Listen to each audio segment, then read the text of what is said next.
और चलिए शुरुआत करेंगे एक बड़ी खबर के साथ, जहां सीएम के चेहरे से ज्यादा सरकार चलाने की चुनौती है, ऐसा कांग्रेस प्रत्याशी कुलदीप राठौड़ का कहना है। न्यूज 18 हिमाचल से उन्होंने खास बातचीत की, जिसमें उन्होंने ये बयान दिया। कांग्रेस नेताओं के दिल्ली दौड़ को लेकर उन्होंने ये स्पष्टीकरण यहां पर दिया है और साथ ही ये भी कहा है कि वो मुख्यमंत्री की रेस में नहीं है। कुलदीप राठौड़ से एक्सक्लूसिव बातचीत हुई है, जिसमें सीएम के चेहरे को लेकर जब उनसे सवाल किया गया तो उन्होंने इस पर यह जवाब दिया कि सीएम के चेहरे को लेकर स्थिति स्पष्ट तब होगी जब मतगणना हो जाएगी और उसके बाद विधायक दल जो अपने नेता को चुनेंगे, उसके बाद ही सीएम चेहरे पर कुछ कहा जा सकता है। लेकिन जब उनसे खुद ये सवाल पूछा गया तो उनका कहना था कि वो सीएम की रेस में नहीं है। कांग्रेस नेताओं की दिल्ली दौड़ पर उन्होंने ये जवाब दिया है। चुनावी मैदान में पहली बार कांग्रेस के पूर्व प्रदेश अध्यक्ष कुलदीप राठौड़ उतरे हैं। कांग्रेस के नेताओं की दिल्ली दौड़ पर उन्होंने ये बड़ा बयान दिया है। ठियोग से कांग्रेस के प्रत्याशी हैं कुलदीप सिंह राठौड़। उन्होंने न्यूज 18 से एक्सक्लूसिव बातचीत की। इस बातचीत में उन्होंने ये कहा कि सीएम के चेहरे से ज्यादा बड़ी चुनौती सरकार चलाने की है। पार्टी हित के लिए कई चीजें नजरअंदाज करनी पड़ती हैं। चुनाव परिणाम आने में अभी जो है समय है, लेकिन प्रत्याशियों का इंतजार जो है दिन प्रतिदिन जो है लंबा होता जा रहा है। चुनावों को लेकर हमारे साथ बातचीत करने के लिए कुलदीप सिंह राठौड़ हैं, जो ठियोग से कांग्रेस के प्रत्याशी हैं। पहली दफ़ा जो मैदान में उतरे हैं, कांग्रेस के जो प्रदेशाध्यक्ष रहे हैं। राठौड़ साहब, स्वागत है आपका न्यूज़ 18 पर। जी बहुत बहुत धन्यवाद।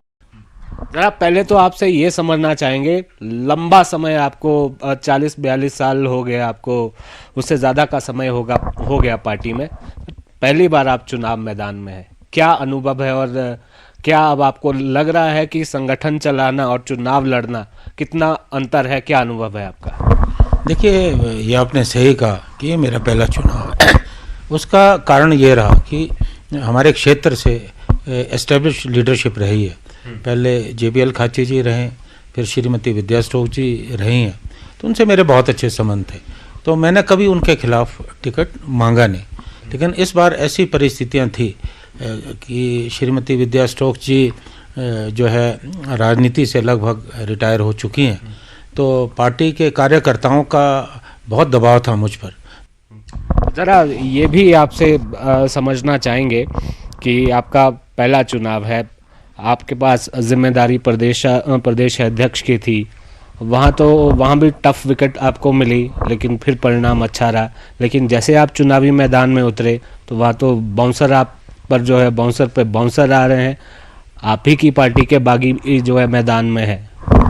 देखिए, जब मुझे प्रदेश अध्यक्ष बनाया गया उस वक्त परिस्थितियाँ अनुकूल नहीं थी, लेकिन मैंने सभी पार्टी के नेताओं को विश्वास में लेकर, खासकर माननीय श्री वीरभद्र सिंह जी जो हिमाचल में सबसे बड़े कद के नेता रहे हैं, मैंने सभी नेताओं को विश्वास में लिया और हिमाचल प्रदेश में एक मजबूत संगठन खड़ा किया। जन समर्थन आपके साथ, आप ये दावा कर रहे हैं, लेकिन अलग अलग माध्यम से लोग ये कह रहे हैं कि आपने ज़्यादा समय अपने क्षेत्र में लगाया नहीं है, आप संगठन में ही रहे, लोगों के बीच नहीं रहे। आप मुख्य मुकाबले की अगर बात करें, आपको नुकसान, जैसे हमने पहले जिक्र किया कि वो प्रत्याशी कर रहे हैं जो बागी मैदान में, मुकाबला तो राकेश सिंघा और उसके बीच में इंदु वर्मा के बीच में।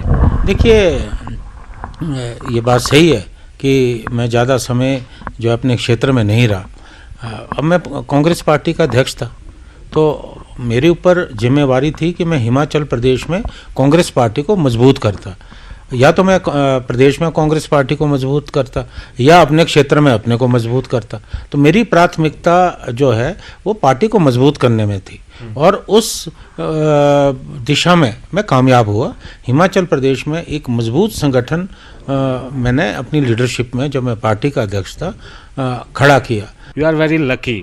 नगर निगम चुनाव हुए, पंचायत निकाय के चुनाव हुए, फिर उपचुनाव हुए, तो अब आपको लग रहा है कि अब भी आप जो है लकी साबित होंगे पार्टी के लिए? देखिए, ये सवाल कई बार पूछा गया है, बल्कि मैं आपको कहना चाहता हूं कि अभी जब चुनाव अभियान चल रहा था तो एक मेरे पार्टी के साथी ने कहा कि राठौर साहब आप बहुत लकी हो, जब आप प्रदेश के अध्यक्ष थे तो पार्टी एकजुट हुई, आपने चुनाव जीते, और अब ठियोग में भी कांग्रेस जो है इकट्ठी हुई है, तो आप भाग्यशाली हो। तो मैंने उन्हें कहा कि मैं भाग्यशाली शायद नहीं हूँ, लेकिन मेरी नीयत अच्छी है। मुझे लगता है अगर आप अच्छी नीयत से काम करें तो सारी चीज़ें साथ देती। आपका भाग्य भी साथ देता है, आपका भगवान भी साथ देता है, तो नीयत अच्छी होनी चाहिए। शुभकामनाएं आपको और आपकी पार्टी। धन्यवाद। तो कुलदीप सिंह राठौर हमारे साथ थे। बहुत सारे सवालों के जवाब जो है गोलमोल उन्होंने ज़रूर दिए, लेकिन वे बाकी से अपनी बात भी यहाँ पर कही है। खैर, जो दावे किए जा रहे हैं यहाँ से जिस भी नेता की तरफ से, कुलदीप सिंह राठौर ने भी दावे किए हैं, उन दावों में कितनी सच्चाई है वो 8 तारीख को पता चलेगा। शिमला से मेरे कैमरा सहयोगी दीपक राणा के साथ रणबीर सिंह, न्यूज़ 18 हिमाचल। और चलिए अब सीधे रुख करेंगे गुजरात के नाडियाड का, जहां केंद्रीय गृह मंत्री अमित शाह इस वक्त संबोधन कर रहे हैं। तो आपड़ा गुजरात मांथी थयुं छे। देश में सौथी वधु मूडीरोकाण कोई राज्य में आयु होय तो आपड़ा गुजरात में आयु होय, अने क्यांय कर्फ्यू ना नाखवो पड़े एवं कोई राज्य बन्यु होय तो मारू ने तमारू गुजरात बन्यु छे। आ बे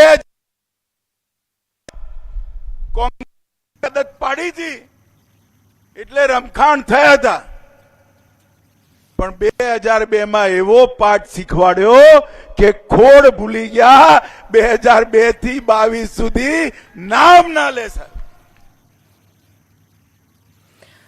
चलिए आगे बढ़ेंगे और हिमाचल प्रदेश की खबरों का रुख करेंगे, जहां विधानसभा चुनावों के परिणामों पर कांग्रेस के जीत के दावे को लेकर पूर्व मुख्यमंत्री प्रेम कुमार धूमल ने पलटवार किया है और कहा है कि 8 दिसंबर को होने वाली मतगणना में सब स्पष्ट हो जाएगा। हमीरपुर में पत्रकारों के प्रश्नों का जवाब देते हुए पूर्व मुख्यमंत्री ने कहा कि प्रदेश में चुनाव संपन्न हो चुके हैं और मतगणना के दौरान किस पार्टी को कितनी सीटें मिलती हैं सब स्पष्ट हो जाएगा और कांग्रेस के दावों की पोल भी 8 दिसंबर को खुल जाएगी। वहीं कांग्रेस पार्टी के द्वारा स्ट्रांग रूम के बाहर तंबू लगाने के सवाल पर उन्होंने कहा कि पूर्व में मतपत्र की गिनती के दौरान भी पार्टियां अपने तंबू लगाया करती थीं। तो चुनाव का परिणाम आए, चुनाव हो चुका है, मतदान हो चुका है, अब तो चुनाव का परिणाम आएगा 8 दिसंबर को। जो अंदाजे लगा रहे हैं वह फजूल की बातें हैं। हाथ कंगन को आरसी किया, पढ़े लिखे को पारसी किया। 8 दिसंबर को सबको पता लग जाएगा कौन कितनी सीटें जीतता है, किसकी सरकार बनती है। जब पर्चियाँ गिनी जाती तब हम भी तंबू लगाते थे। लोकतंत्र में अधिकार है हर किसी को अपने शक को दूर करने का। तो जो आए उनको इलेक्शन कमीशन अलाउ कर रहा है, ठीक है। चुनाव के बाद शोर डालने के काबिल नहीं रहेगी। दिल्ली एमसीडी चुनाव के लिए बीजेपी के प्रचार अभियान में सीएम जयराम ठाकुर के साथ अब हिमाचल बीजेपी के कई नेता शामिल हो गए हैं। खासतौर पर बीजेपी के टिकट पर पहली बार चुनाव लड़ रहे प्रत्याशियों को कमान सौंपी गई है। इसके लिए बीजेपी महामंत्री त्रिलोक जम्वाल और उपाध्यक्ष संजीव कटवाल की अध्यक्षता एक प्रचार टीम बनाई गई है, जिसमें करीब 30 नेता शामिल हैं। ये सभी दिल्ली के वार्डों में डोर टू डोर प्रचार का जिम्मा संभालेंगे। वहीं बड़े नेता रैलियों के जरिए बीजेपी के लिए वोट की अपील करेंगे।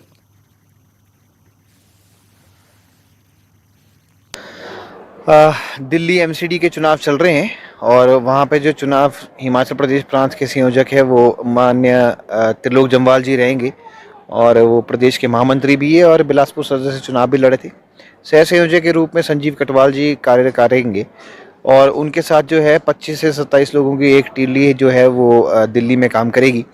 इसके अंदर हमारे हंसराज जी जो चुनाव लड़े थे चुरा से, जनकराज जी, विक्रम जरियाल जी और अन्य नेता जो है वो जिन्होंने चुनाव लड़े हैं और चेयरमैन स्तर के जो लोग हैं वो दिल्ली जाएंगे और वहाँ चुनाव प्रचार में डटेंगे और 2 तारीख तक वो वहाँ पे कार्य करेंगे और जितने भी काम नगर निगम चुनाव की दृष्टि से, दिल्ली की दृष्टि से काम सौंपे जाएंगे संगठन को, वो पूरा करेंगे। मनाली के फ्रेंडशिप पीक में लापता हुए युवक